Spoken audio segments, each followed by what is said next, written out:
도로를 달리고 있었는데 그 앞에 비상 깜빡이를 켜 있는 차들이 많이 있더라고요. 그래서 사고가 난 것 같아서 천천히 갔는데 이제 가까이 다가왔는데 어떤 아저씨 분이 낙하물을 치우고 계셔갖고 낙하물 떨어뜨린 분은 없으셨고 뭐 화물차도 안 보였고. 내려서 도와줘야 되는 거 아니야?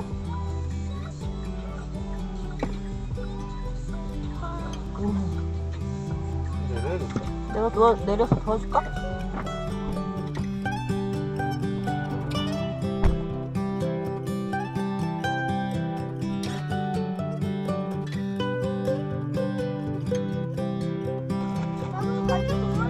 아니야, 너는 앉아있는 게 도와주는 거야. 도와드리고 있는데 주변에서 여러 사람들이 같이 와서 뒤에 있는 버스에 타고 계신 분들도 내려서 같이 낙하물을 치워주셨거든요. 어차피 저도 가야 되는 상황이고 이걸 안 치우면 다른 차들도 못 갈 것 같아서 바로 내려서 같이 도와드렸습니다. 모든 분들이 그냥 말없이 낙하물을 이동시키는데 그 모습을 보고 저는 되게 좀 짠했거든요. 앞으로는 이런 일이 없어야 되겠지만 또 이런 상황이 발생하면 언제든지 그분들은 또 이렇게 도와줄 거라고 생각하고 있거든요. 항상 응원하겠습니다.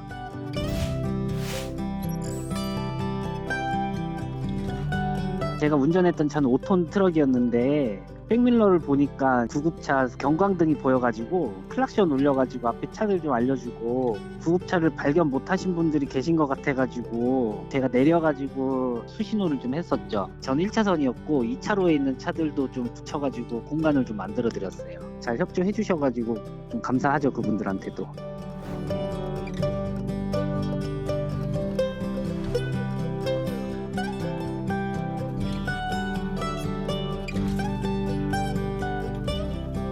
지나가시면서 이렇게 손 들어주고 가시더라고요.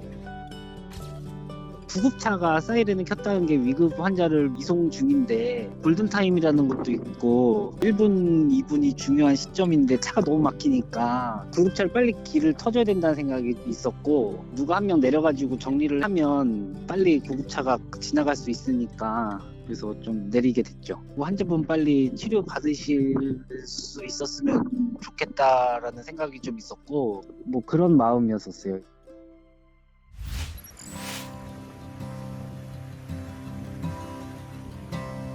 파도를 맞고 배에서 떨어진 익수자분을 목격을 하고 바닷가로 뛰어가서 그분이 보트를 잡고 있었거든요. 그 갯바위 위로 올라가서 나오실 수 있겠느냐 물어봤더니 혼자 나올 수 있을 것 같다라고 말씀을 하시더라고요. 그래서 말로 하던 중에 파도가 잡고 있는 배를 뒤집어 버린 거죠. 순간적으로. 그 상황이 되니까 그분이 배를 놓치셨어요. 저 포함 3분의 강사님이 계셨는데 제가 이제 미리 탈의를 하고 있었어요. 들어가야 되는 상황이 될 것 같아서 수영을 해서 간 거리는 20m 정도에서 30m 사이 정도 돼요. 그분은 파도에 휩쓸려서 아무것도 못하고 있는 상태였고요. 아이스박스를 잡고 계신 상황이었죠.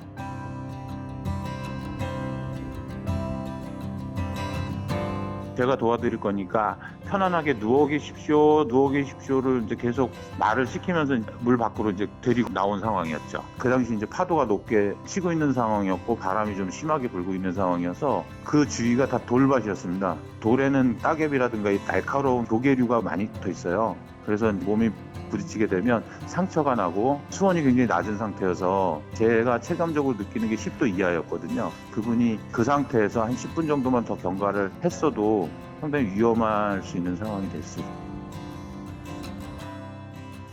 다른 강사님들은 체온 유지를 위해서 저희가 갖고 있던 마른 옷을 입혀드렸어요. 입혀드리고 담요를 덮어서 이제 체온 유지를 할 수 있게끔. 그 사이에 저는 이제 보트를 가지러 다시 들어갔거든요. 보트가 파도에 휩쓸려서 떠다니다가 누군가를 또 다치게 할 수도 있는 상황이고 또 지나가는 배와 또 충돌할 수 있는 상황도 있고요. 저희는 인명구조요원을 육성하는 수상안전 강사를 하고 있습니다. 수상구조사를 다 취득한 강사님들이거든요. 수상구조사는 해경에서 관리하는 인명구조 자격증의 제일 상위 단계죠. 수상에서의 사고에 대비해서 항상 훈련을 하고 그 사고가 나는 순간에 저희가 해야 될 행동이라든가 이런 것들에 대해서 훈련이 돼 있는 상황이라서 아마 침착하지 않았나라고 생각이 듭니다. 다치지 않고 모두가 건강하게 사고가 마무리돼서 다행이라고 생각을 합니다.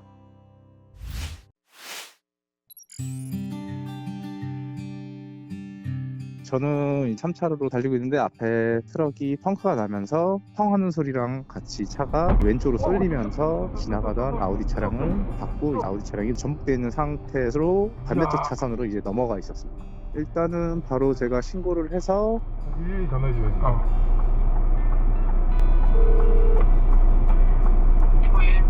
네, 여기 올림픽대로인데요.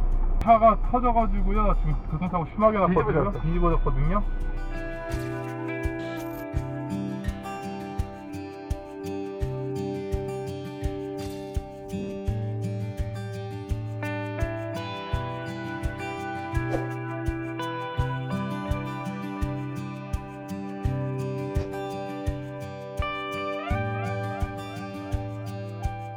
갑자기 두 분이 내려오시더니 바로 그냥 차로 뛰어가시더니 화물차 깨진 유리창을 뜯어내면서 운전자를 바로 구출하시더라고요. 그분을 제가 인계받아서 뭐 진정을 시켜주는 상황에서도 그분들은 계속 이제 그 아우디 차량 거기 있는 사람을 구하려고 이제 계속 그런 구호 조치를 하신 것 같습니다.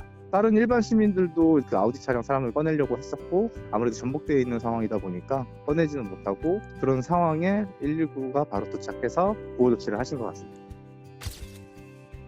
한 채 망설임도 없이 그렇게 뛰어 내려오셔가지고 구조해 주신 거에 대해서 너무 감사하고 아직은 대한민국도 참 따뜻한 사회구나라는 것도 느꼈고요. 저도 앞으로도 그런 마음가짐으로 좀 살아야 되겠다 그런 느낌이 들었습니다.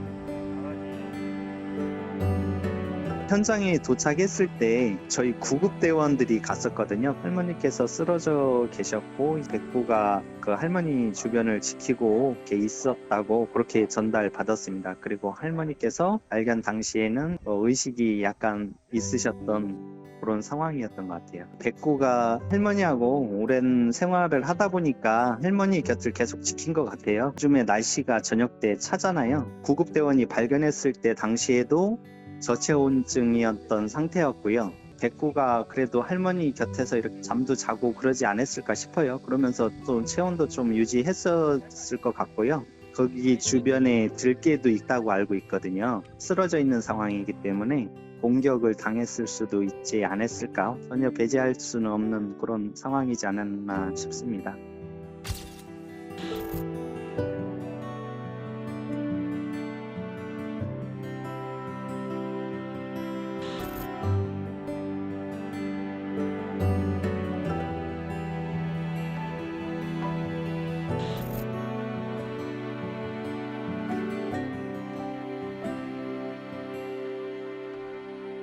할머니하고 백구가 그런 인연도 있고 지금까지 또 잘 생활해 오셨고 백구도 할머니 곁에서 벗도 대주고 남은 여생 이렇게 행복하게 사셨으면 좋겠습니다.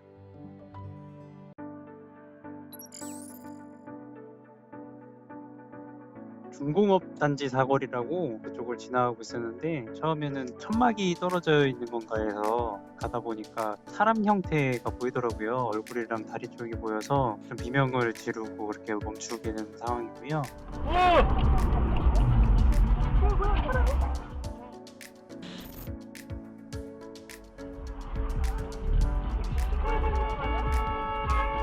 차들이 너무 많이 오는 상황이라 크락션을 계속 울리면서 차선으로 차선 변경을 하고 피해자 앞쪽에 차를 댄 다음에 저는 그나마 발견을 해서 멈췄는데 2차 사고가 날 것 같더라고요. 그래서 제가 차에 내리자마자 일단은 119에 신고를 하면서 이제 피해자 쪽으로 갔었고요. 2차 사고가 나지 않도록 핸드폰 플래시를 켜고 차량들을 2차선으로 이렇게 유도하는 작업을 했었거든요. 그렇게 차량 통제 작업을 했었습니다.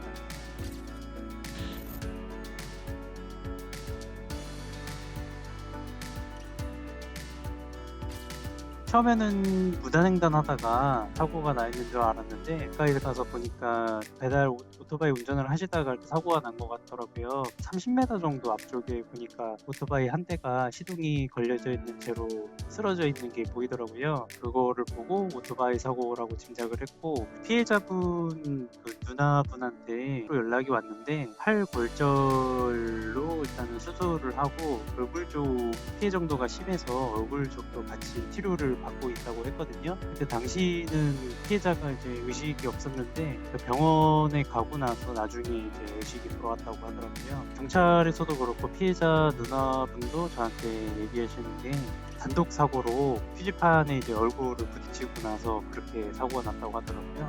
헬멧을 착용을 안 하고 있어서 안면 쪽에 부상 정도가 굉장히 심했던 것 같습니다.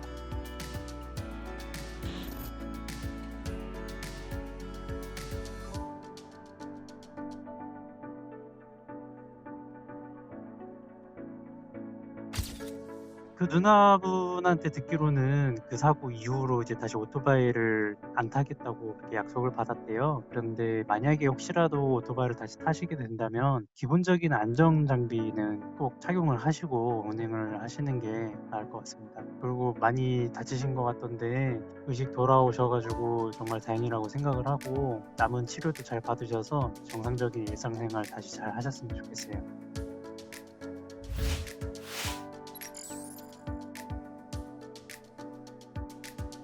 휴가 복귀 전에 김포 마성 시내에서 저녁 식사를 하려고 이동하고 있었습니다. 할아버지 한 분께서 힘겹게 걸어가고 계셔서 몸이 거의 굳어있는 상태로 한 발짝도 못 움직이고 계셨습니다. 처음에 옆에서 부축만 해드렸는데 댁까지 보통 사람이 걸어서 한 10분, 15분 정도 거리인데 부축만으로는 너무 거리가 멀어서 업어서 모셔도 되었습니다. 제가 할아버지를 업고 가고 있는데 그 할아버지께서 아무래도 힘이 없으시다 보니까 자꾸 뒤로 넘어질 것 같아서 상병 이종구가 뒤에서 받쳐주고 있는 상황이었고요. 뒤에서 동철이는 제 짐이랑 할아버지 짐이랑 같이 들고 있었습니다.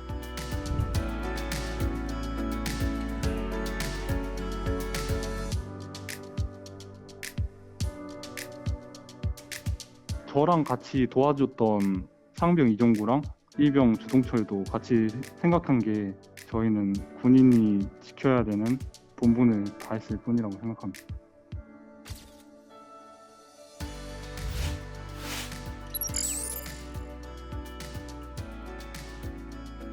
전날부터 둘째 아이가 고열이 조금 있었어요. 탈수 증상이 조금 있어가지고 응급실로 향하던 길이었거든요. 아기도 이제 차 안에서 조금 보채고 울다 보니까 와이프가 조금 급한 마음이 생겼나 봐요. 그래가지고 뭐 갑자기 차선 변경을 하던 도중에 뒤에서 이제 오는 차량을 발견을 못하고 접촉사고가 일어나게 된 상황이에요.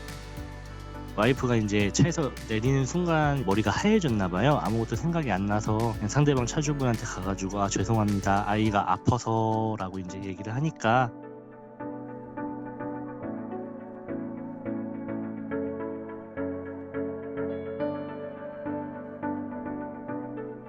그 사고 상황이 어떻게 됐는지 제가 제대로 듣지를 못해서 어떤 상황이었는지를 몰랐는데, 영상을 돌려보던 순간에 상대방 차주분께서 이제 와이프가 이제 떨리는 걸 보고 이렇게 따뜻하게 안아주는 모습이 딱 나오더라고요. 그 장면에서 너무 울컥해가지고 바로 상대방 차주분한테 전화를 드렸어요. 오전에 사고 났던 운전자 남편입니다 라고 이제 얘기를 하니까 바로 아기랑 아기 엄마는 괜찮은지 건강부터 챙겨주시더라고요. 그 부분에서 한 번 더 울컥했던 상황이고, 어찌됐든 간에 저희의 잘못이 100%였라고 저도 판단이 들어가지고 그분한테는 저희가 다 보험 처리해드리겠다고는 말씀을 드린 상황이었어요.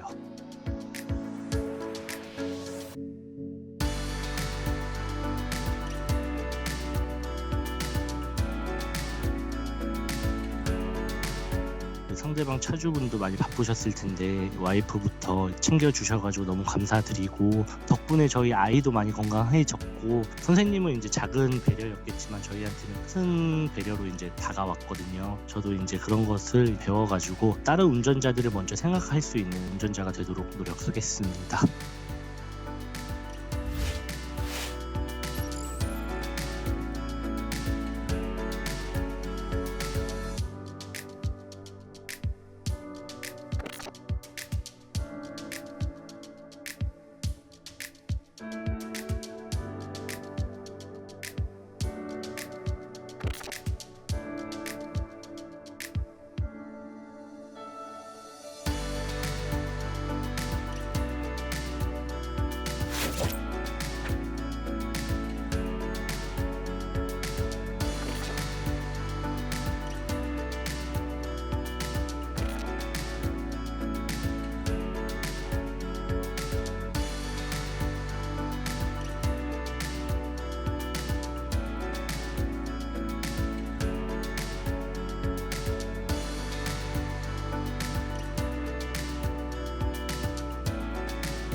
교차로에서 용달차가 과일 싣고 가다가 허브길을 돌면서 그 과일을 좀 쏟았나 봐요. 큰 사거리가 돼가지고 밑에서 올라오는 차들이 있어가지고 혹시 그 치우는 과정에 사고가 날까 싶어가지고 일단 구급차로 거기를 막고 있었던 거예요. 제 생각에는 그게 당연하다 생각을 했고 뭐 사람들도 다 여러 사람이 나와서 도와주고 있으니까 이제 또 차길이 돼놓으니까 또 혹시 사고 날까 싶어가지고 그냥 지나는 못 가겠고 그냥 누구나 다 그랬을 것 같은데요.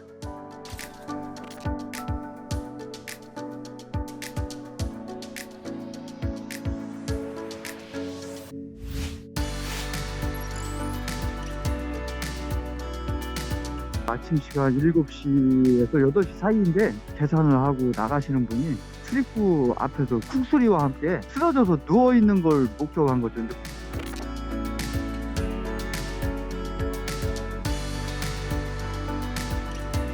몸이 이제 굳어가는 상태로 보였고 얼굴이 아주 창백해가지고 숨을 못 쉬는 그런 상황인 거로 판단을 했습니다. 그래가지고 다른 저는 심폐소생술을 하기 시작한 거죠. 동료 직원 한 친구한테 목 좀 받치고 있으라 그러고 왜냐면 기도를 열어야 되니까 또 한 친구는 손 같은 데를 주물르게 했습니다.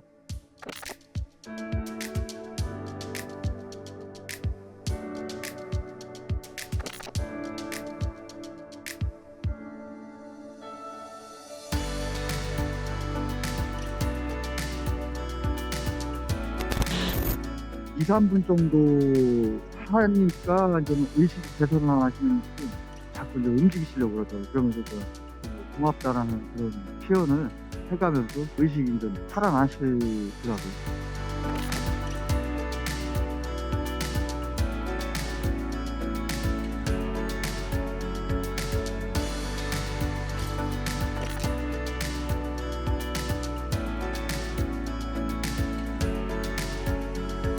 살려야 되겠다라는 그런 마음으로 뛰어갔고 또 그런 마음으로 끝까지 한 거로 보시면 됩니다. 저뿐만 아니라 누가 시켜서 움직인 것도 아니고 누가 이리 캐자 한 것도 아닌데 동시다발적으로 직원들이 쿵 소리 나는 그 쪽으로 뛰어가면서 같이 협력해서 소중한 생명을 이렇게 저기 했다는 게 끝나고 나서 큰 한숨을 쉬면서 감동을 저도 받았죠. 뭐 소름이 끼치더라고요. 저도.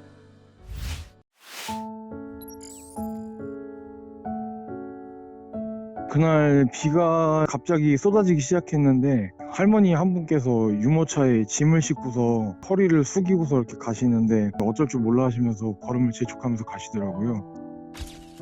저도 할머니가 돌아가신 지 얼마 안 돼가지고 보니까 마음이 안 좋아서 저도 모르게 차를 세우고서 이제 우산을 드리고 온 상황입니다. 아, 우산을 주고 그냥 가버리면 웃잖아 이러시면서 우산을 이제 어떻게 돌려줘야 되냐 계속 그러시더라고요. 그래서 아, 우산 많아요, 차에 많아요, 괜찮아요 하면서 황급히 뛰어 들어왔죠.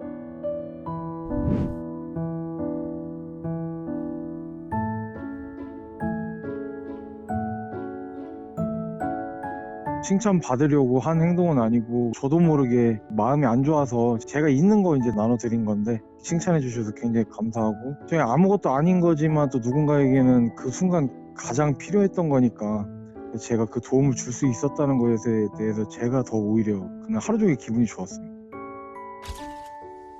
저희 할머니는 5년 전에 돌아가셨어요. 제가 할머니랑 30년 동안 같이 살았었고 제가 할머니를 굉장히 좋아했었어가지고 아직도 할머니 생각나서 어르신들 어려운 거 보면 오지랖일 수 있는데 더 나서서 많이 돕는 편이에요.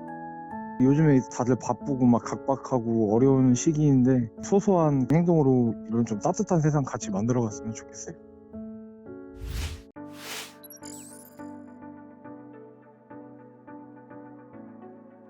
그날 하교를 하고 있었는데 친구들이 하굣길에 엄청 많이 몰려있던 거예요. 15명 정도가 몰려있길래 가봤는데 리어카 끄시는 할머니께서 폐지를 받으러 오셨다가 폐지가 쓰러졌다 해서 다 같이 죽고 있는 상황이더라고요.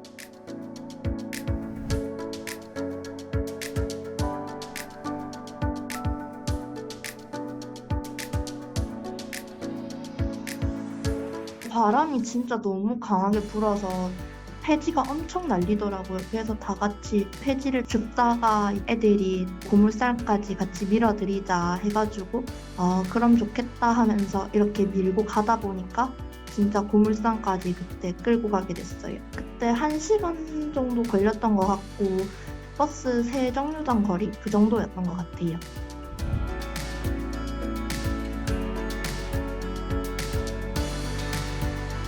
할머니께서 중간에 가시다가 너무 고맙다고 아이스크림을 사줄까 하고 물어봐 주셨는데 이제 애들이 다 같이 그런 마음으로 하는 거 아니라고 저희는 받을 생각 전혀 없다고 받으면 저희 다 안 할 거라면서 이렇게 애들이 거부를 해서 할머니께서 너무 감사하다고 덕분에 잘 왔다고 해주셨어요.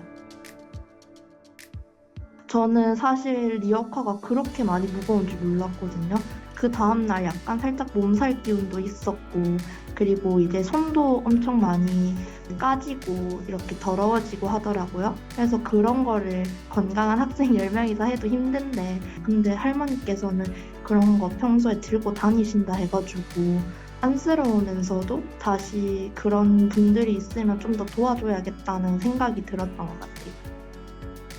할머니께서 폐지를 줍고 이제 가시고 있으셨는데 폐지가 계속 떨어지는 거예요. 그래서 옆에 있던 친구들이 도와주는 걸 보고 저도 좀 도와줬고 마음이 아프더라고요. 이렇게 보이시는 할머니께서 이런 힘든 일을 하는 걸 보고 무시할 수 없었고요. 또 그래서 몸이 자동적으로 반응하는 것 같아요.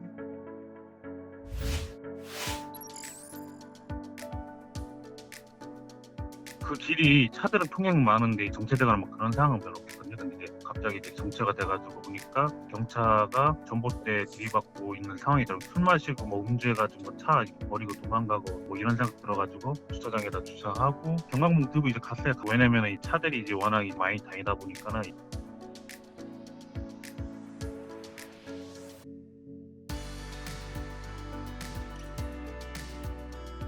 설마 사람이 있나 해가지고 이 차를 이렇게 봤는데 이제 운전자분이 핸들에 얼굴 파묻고 기절해 계시더라고요. 그래서 이거 좀 상황이 좀 큰일 났다. 그래서 여성분 외에 다른 탑승자는 없고 일단 문은 열어야 되겠다 싶어가지고 운전석 뒷좌석 유리로 가가지고 이제 팔꿈치를 쳤어요. 쳤는데 좀 여의치가 않더라고요. 이게 뭐 쉽게 깨지는 부분이 아니어가지고.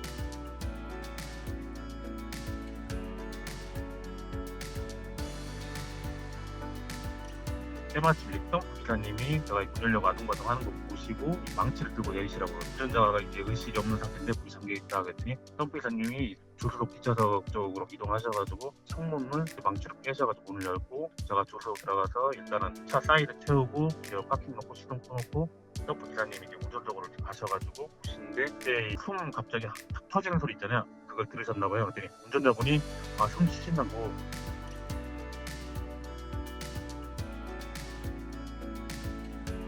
제 차가 제가 큰 차라니까 거기가 좁은 도로였어요. 그래서 차가 밀려서 그분한테 얘기를 했죠. 119 분이 더 왔다니까 그럼 저 차를 빼야 되겠다고 그러면서 가봐도 되겠냐 그랬죠.